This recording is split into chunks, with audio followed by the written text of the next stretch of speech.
महाराज जी, मेहनत और भाग्य में कौन सबसे बड़ा है? ये तो तुम्हारी मेहनत बताएगी और तुम्हारा भाग्य बताएगा। अगर प्रारब्ध पीछे का बहुत जोर का है तो तुम्हारी मेहनत कितनी भी जोर की हो सफल नहीं हो सकती। अगर प्रारब्ध कमजोर और मेहनत जोर की है तो प्रारब्ध को रौंद के निकल जाएगा, लेकिन वो मेहनत होगा भजन। जो प्रारब्ध को रौंद सके वो होगा भगवान का भजन। नहीं तो प्रारब्ध को मिटाने के लिए प्राकृतिक कर्मों के द्वारा प्रारब्ध नहीं मिटाया जा सकता। वो सच्चिदानंद भगवान की आराधना करके प्रारब्ध मिटाया जा सकता है। नहीं तो प्रारब्ध इतना बलवान होता है कि कोई देखो कितना भी पढ़ा लिखा हो, ग्रेजुएट है, नौकरी के लिए घूम रहा है, हर जगह असफल हो जाता है। उसका प्रारब्ध बहुत जोरदार है जो उसको गिरा रहा है।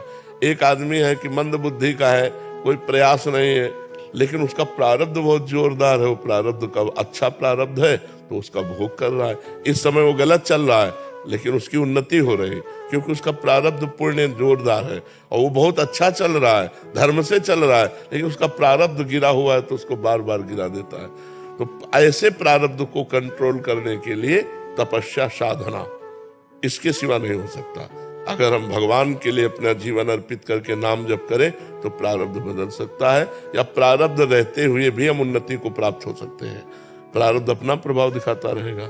जैसे दोनों किडनी फेल है लेकिन हमें आनंद है क्योंकि हम भगवान की शरण में हैं, भगवान का नाम जप करते हैं तो हमें कोई इसकी चिंता नहीं। तो हमारी जो आर्थिक व्यवस्था चाहिए वो भी हो रही है, जो परमार्थिक चाहिए वो भी हो रही, तो हमें कोई चिंता नहीं है।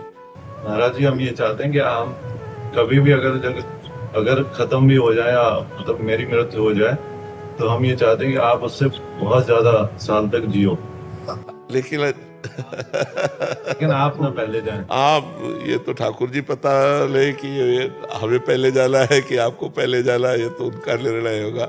इस पे आपकी सद्भावना है पर इस पर फाइनल नहीं कहा जा सकता। सुनो भरत भावी प्रबल, भावी माने वही प्रारब्ध। सुनो भरत भावी प्रबल, बिलख कहो मुनिनाथ, हानि लाभ जीवन मरण जस अपजस विधि हाथ। ये उनके हाथ में है कि वो कब कहाँ किसका कैसा। पर हमें लगता है कि आप बहुत पवित्र हृदय के हैं।